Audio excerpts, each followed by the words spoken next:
Sholah al-wujud. Sholatul wujud, perbedaan antara wujud dan mahiyah yang diperkenalkan oleh Al-Farabi dan Ibnu Sina ke dalam filsafat Islam telah menjadi tesis-tesis filosofis yang paling mendasar dalam sejarah pemikiran keislaman. Tidak berlebihan jika dikatakan bahwa perbedaan tersebut dijadikan sebagai langkah awal dalam pemikiran ontologis metafisik di kalangan filosof muslim. Dengan kata lain, ia merupakan pondasi utama dari keseluruhan bangunan atau struktur metafisika umum. Salah satu persoalan filosofis yang timbul dari adanya dikotomi antara wujud dan mahiyah tersebut adalah mengenai fundamentalitas ontologis. As-sholah yaitu pertanyaan di antara keduanya manakah yang lebih real secara fundamental atau asyil, dengan kata lain antara wujud dan mahiyah. Manakah yang merupakan realitas di dunia eksternal? Lawan dari asyil adalah itibar, yang berarti pemikiran atau konsep yang tidak berkaitan secara langsung dengan realitas eksternal yang konkret. Itibar itu berarti pemikiran atau konsep yang tidak berkaitan secara langsung dengan realitas eksternal yang konkret. Oleh karena itu, jika salah satunya merupakan asyil dan yang lainnya tentulah itibar. Sebagai contoh, jika seseorang berhadapan dengan suatu objek yang konkret, misalnya seorang manusia tertentu, maka pikiran akan menganalisisnya menjadi dua bagian, yaitu kemanusiaannya atau keberadaannya sebagai manusia dan keberadaannya sebagai sesuatu yang aktual dan konkret. Jika dibentuk menjadi proposisi, bisa dikatakan bahwa dia adalah seorang manusia dan dia ada. Pernyataan pertama menunjuk kepada mahiyah, yang merupakan suatu objek dari lainnya. Sedangkan pernyataan kedua merupakan wujud, dia ada, yang menjadikannya aktual, nyata, dan sama dengan seluruh yang ada lainnya. Dengan demikian jelas bahwa terhadap suatu objek yang sama terdapat dua pemikiran yang berbeda. Dengan kata lain, kedua pemikiran yang berbeda tersebut memberikan dua predikat yang berbeda terhadap suatu objek yang sama, yaitu manusia. Tidak bisa dipungkiri bahwa manusia yang merupakan objek yang konkret tersebut adalah suatu entitas yang tunggal. Namun karena ia memiliki dua predikat yang berbeda, maka ia memiliki dua aspek yang berbeda pada dirinya sendiri. Persoalannya adalah apakah kedua aspek yang berbeda tersebut menunjukkan dua realitas yang berbeda atau hanya salah satunya yang merupakan realitas. Bagaimanakah menentukan bahwa yang satu nyata dan yang lainnya tidak? Sebab mustahil bahwa kedua-duanya sama-sama tidak nyata atau keduanya sama-sama nyata pada saat yang sama. Terhadap permasalahan tersebut, filsafat pasca Ibnu Sina terbagi kepada dua aliran besar, yaitu pendukung prinsip as-sholah al-mahiyah yang memandang bahwa hanya mahiyah yang asil, sedangkan wujud adalah i'tibar. Dan aliran pendukung prinsip as-sholah al-wujud yang berpendirian sebaliknya, yaitu wujudlah yang asil, sedangkan mahiyah hanya bersifat i'tibar atau sesuatu yang keberadaannya tidak berkaitan secara langsung dengan yang konkret. Secara sistematis, masing-masing aliran didukung dan dikembangkan oleh dua filosof besar Muslim kenamaan, yaitu Suhrawardi dan Mullah Sadra. Sebelum dibahas lebih lanjut, perlu dikemukakan di sini bahwa dalam filsafat Islam, kata mahiyah digunakan dalam dua pengertian yang berbeda. Mahiyah dalam arti khusus bil maknal khas, yang berkaitan dengan jawaban terhadap pernyataan apa itu bimaknal khas. Dalam pengertian ini, kata mahiyah berasal dari ungkapan mahwa atau mahiyah. Mahiyah dalam arti umum bil maknal am, yang menunjukkan tentang sesuatu yang dengannya sesuatu lain menjadi ada atau yang merupakan realitas sesuatu. Sumber kata mahiyah dalam pengertian kedua ini adalah ungkapan dari mabihi huwa huwa. Mahiyah dalam pengertian umum tidak bertentangan dengan wujud. Mahiyah bil maknal am, ya. Karena wujud itu sendiri adalah mahiyah menurut pengertian ini, sedangkan mahiyah dalam pengertian khusus benar-benar berbeda dari wujud, karena ia berkaitan dengan suatu konsep di dalam pikiran atau merupakan hasil abstraksi mental semata-mata. Mahiyah dalam pengertian inilah yang dipandang oleh Mula Sadra sebagai sesuatu yang bersifat itibar, yang menyatakan wujud sebagai sesuatu yang asyik. Prinsip as-sholah al-wujud inilah yang mendominasi keseluruhan struktur filsafat Mula Sadra dan menjadi dasar bangunan bagi sistem metafisikanya. Untuk memperoleh pemahaman yang utuh mengenai konseptualisasi Mula Sadra tentang as-sholah al-wujud tersebut, perlu diketengahkan terlebih dulu bagaimana konsepsi Suhrawardi tentang as-sholah al-mahiyah yang merupakan sasaran utama kritik Mula Sadra. Sebagaimana yang akan dikemukakan kemudian, argumen-argumen dari Suhrawardi tentang prinsipnya tersebut yang berusaha dibantahnya satu persatu. Suhrawardi mulai dari prinsip bahwa suatu perbedaan yang bersifat mental tidak berarti perbedaan secara real. Artinya, dua hal yang secara konseptual bisa dibedakan satu sama lainnya tidak harus menunjukkan bahwa keduanya berbeda secara konkret. Atas dasar ini, ia berpendapat bahwa perbedaan antara mahiyah dan wujud hanyalah pada tingkat analisis konseptual. Sedangkan di dunia eksternal yang konkret, keduanya merupakan suatu realitas yang tunggal. Di sini ia menyatakan secara eksplisit bahwa wujud hanyalah suatu konsep yang tidak berkaitan secara langsung dengan realitas eksternal yang konkret. Dalam realitas eksternal yang dimaksud dengan wujud tidak lain adalah mahiyah yang telah teraktualisasi. Mahiyah, kamahiyah. Jadi secara fundamental, mahiyah adalah yang real. Dan ketika realitas fundamental dari mahiyah tersebut dikonseptualisasikan, muncullah konsep wujud.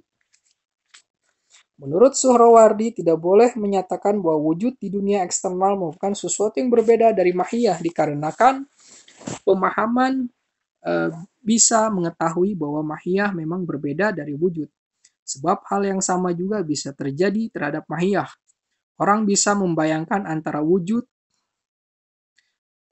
Anko, seorang burung raksasa, misalnya tanpa mengetahui apakah ia benar-benar ada secara konkret atau tidak. Jadi wujud tentu memerlukan wujud yang lain, dan demikian seterusnya sampai tidak terbatas. Pernyataan Suhrawardi tersebut di atas merupakan kritikan terhadap pandangan Ibnu Sina yang menyatakan bahwa wujud berbeda dari mahiyah di dunia eksternal. Karena manusia bisa membentuk gambaran mental tentang mahiyah tetapi meragukan wujud realnya.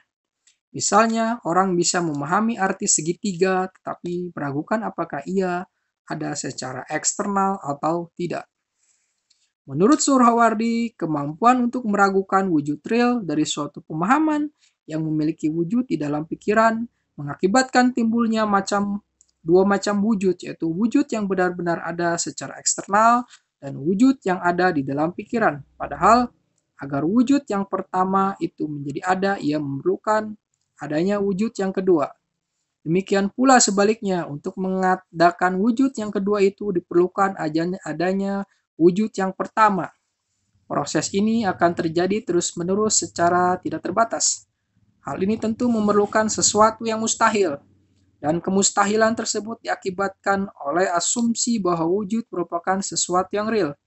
Agar kemustahilan tidak terjadi, yang benar adalah bahwa wujud merupakan sesuatu yang bersifat iktibari dan perbedaan antara wujud dan mahiyah sebenarnya hanya terjadi di dalam wilayah analisis konseptual.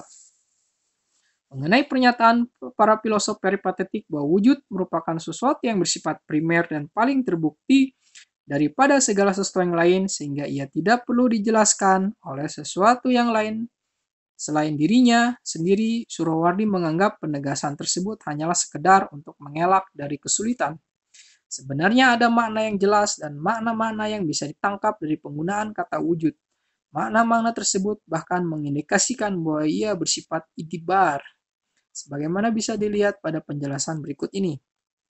Makna pertama berarti relasi-relasi, baik ruang maupun waktu yang diungkapkan dalam proposisi-proposisi seperti benda itu berada di dalam rumah, di dalam pikiran, di dalam waktu, dan sebagainya. Di sini, makna kata berada sama seperti makna dari partikel di dalam. Dengan kata lain, ia menunjukkan adanya relasi antara mahiyah yang teraktualisasikan secara eksternal dalam tempat atau waktu. Relasi hubungan itu sendiri adalah hasil dari penalaran manusia. Makna yang kedua dari kata wujud adalah hubungan logis antara subjek dan predikat, seperti dalam proposisi Zaid berada sebagai seorang penulis. Arti Zaid adalah seorang penulis. Kata wujud di sini berarti hubungan antara predikat dan subjek dari proposisi. Di samping kedua pemaknaan tersebut masih ada lagi makna wujud yang ketiga, yaitu hakikat atau esensi. Sebagai contoh, orang selalu menggunakan ungkapan wujud dari sesuatu. Wujud di sini berarti hakikat dari sesuatu atau sesuatu itu sendiri. Yang tidak lain adalah suatu abstraksi mental, yaitu suatu pikiran abstrak yang merupakan hasil dari serapan aktivitas penalaran terhadap sesuatu yang mauzud.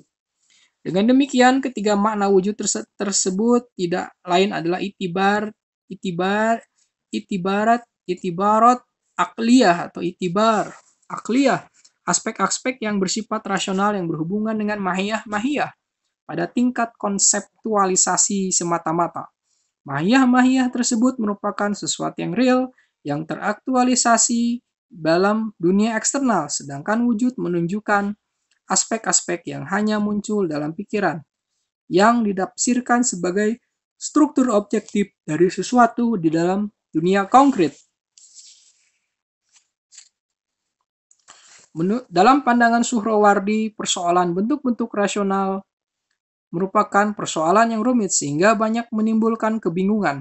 Sebagian filosof mengajukan berbagai argumen untuk mempertahankan tesis bahwa wujud, kesatuan, kemungkinan, sebagainya adalah entitas-entitas yang memiliki aktualisasi yang dalam realitas konkret berbeda dengan mahiyah. Sebagai contoh dikatakan bahwa sesuatu itu ada dalam realitas, atau mungkin ada di dalam realitas, atau satu dalam realitas. Bisa dipahami bahwa proposisi-proposisi tersebut berbeda dari proposisi seperti sesuatu itu mungkin ada dalam pikiran atau satu dalam pikiran. Menurut Suhrawardi, argumen dikemukakan oleh para filosof di atas didasarkan atas kebingungan mereka atas struktur keputusan pemikiran dan struktur realitas objektif. Ia mengajukan argumennya sendiri sebagai berikut. Kebenaran keputusan kita bahwa sesuatu itu bersifat mungkin dalam realitas objektif tidak harus berarti juga bahwa kemungkinan dari sesuatu tersebut merupakan fakta eksternal yang objektif. Kemungkinan dalam realitas objektif adalah keputusan yang dibentuk oleh pikiran. Hal yang sama juga terjadi pada proposisi bahwa sesuatu itu mungkin dalam pikiran juga merupakan hasil dari suatu keputusan. Jadi kemungkinan tidak lain adalah suatu sifat mental yang terkadang dikaitkan oleh pikiran kepada sesuatu yang ada dalam pikiran dan terkadang dikaitkan kepada sesuatu yang terdapat dalam realitas objektif. Persoalan tentang sifat mental dari kemungkinan sebagaimana dipahami oleh Suhrawardi di atas juga berlaku bagi wujud. Artinya, wujud merupakan suatu sifat mental. Menurut Suhrawardi, sifat-sifat dibagi kepada dua jenis. Sifat-sifat yang memiliki wujud baik dalam pikiran maupun di luar pikiran. Kedua, sifat-sifat yang disifati sebagai mahiyah yang hanya memiliki wujud di dalam pikiran.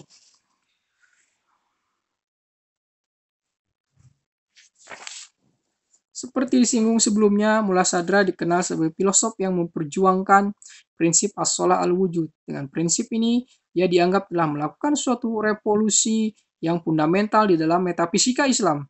Dia menentang pandangan yang menyatakan bahwa wujud tidak berkaitan dengan realitas apapun di dunia eksternal.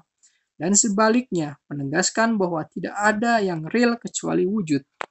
Wujud ini merupakan satu-satunya realitas, tidak pernah bisa ditangkap oleh pikiran.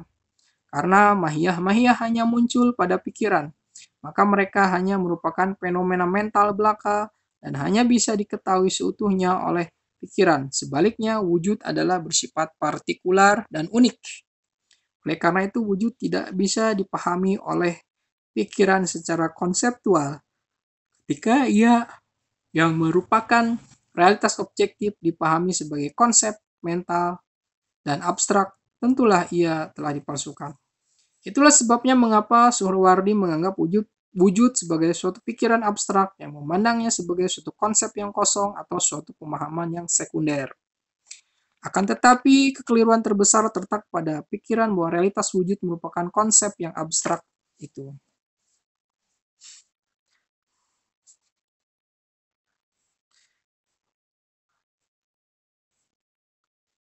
Wujud adalah realitas yang primordial yang dengannya sesuatu yang lain menjadi ada. Namun, wujud itu sendiri tidak bisa dikatakan ada menurut penggunaan bahasa yang umum. Wujud tidak memerlukan wujud yang lain agar ia teraktualisasikan, sebab wujud pada dirinya sendiri adalah aktualisasi itu sendiri. Dalam kitab Masyair, Mullah Sadra mengatakan wujud adalah sesuatu yang fundamental. Pada setiap yang ada, ia merupakan realitas dan segala sesuatu selainnya hanyalah refleksi, bayangan, atau penyerupaan. Di samping merupakan sesuatu yang real, wujud adalah sesuatu yang positif, jelas dan tertentu, sedangkan mahiyah adalah bersifat samar-samar, gelap, tidak tertentu, negatif, dan tidak real. Karena mahiyah-mahiyah tidak ada pada diri mereka sendiri, maka apapun yang mereka miliki adalah berkat kebersamaan mereka dengan wujud. Sedangkan wujud adalah real dengan sendirinya karena mereka merupakan manifestasi dari hubungan mereka dengan realitas absolut. Tentang ini Mullah Sadra menyatakan, mahiyah selama mereka tidak disinari oleh cahaya wujud, bukan merupakan sesuatu yang bisa dinyatakan oleh pikiran sebagai ada atau tidak ada. Mereka tetap berada di dalam persembunyian mereka yang asli dan ketidakberadaan mereka yang orisinal secara abadi. Tidak bisa dikatakan bahwa mereka adalah mereka sebagaimana adanya dan bukan selain hubungan-hubungan murni. Pikiran tidak bisa memahami mereka sekalipun mereka dipandang sebagai hasil dari hubungan dengan pencipta mereka, karena mereka tidak memiliki hubungan dengan pencipta mereka. Akan tetapi berbeda dari mahiyah-mahiyah wujud-wujud yang mungkin ini adalah realitas yang konkret yang tidak dipengaruhi oleh ketidakpastian dan merupakan wujud-wujud yang murni tanpa campuran mahiyah-mahiyah dan cahaya-cahaya yang sederhana tanpa kegelapan apapun. Di dalam kitab Talwihat, sebagaimana dikutip oleh Mullah Sadra, Suhrawardi mengemukakan bahwa jika wujud dianggap sebagai sifat yang real dan mahiyah, maka jika mahiyah ada setelah wujud bersatu dengannya, tentulah wujud sudah ada dengan sendirinya dan terpisah dari mahiyah. Atau jika ada bersama-sama dengan wujud, tentulah ia secara bersamaan dengan wujud dan bukanlah melalui wujud.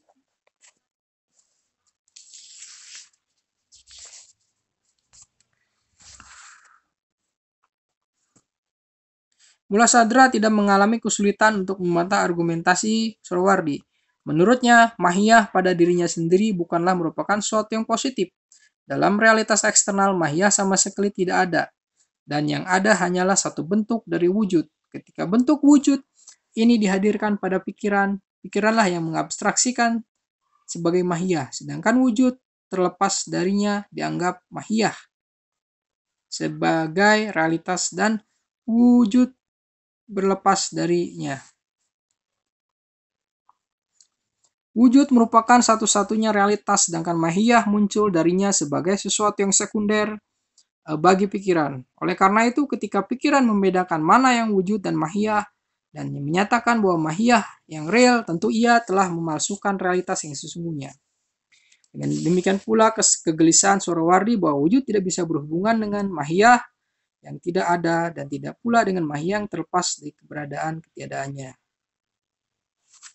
Mahiyah pada dirinya sendiri adalah bersifat netral.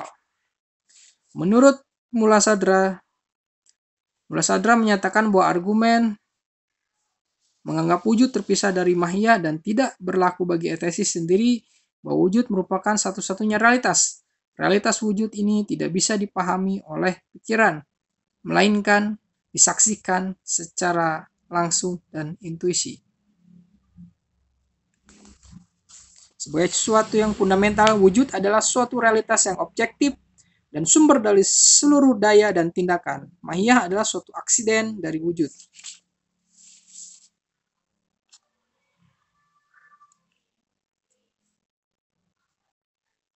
Mulassadra mempersatukan secara umum kedua aspek kehidupan spiritual, yaitu pemikiran analitis rasional dan pengalaman intuitif secara langsung. Wujud adalah realitas yang primer, sedangkan mahiyah merupakan ayan sabitah. Seluruh wujud tidak lain adalah sorotan-sorotan sinar yang dipancarkan oleh cahaya yang sesungguhnya, yang secara absolut merupakan wujud yang hidup dengan sendirinya, kecuali masing-masing mereka ditandai oleh sejumlah sifat yang esensial dan kondisi-kondisi yang bisa dimengerti yang dikenal sebagai mahiyah.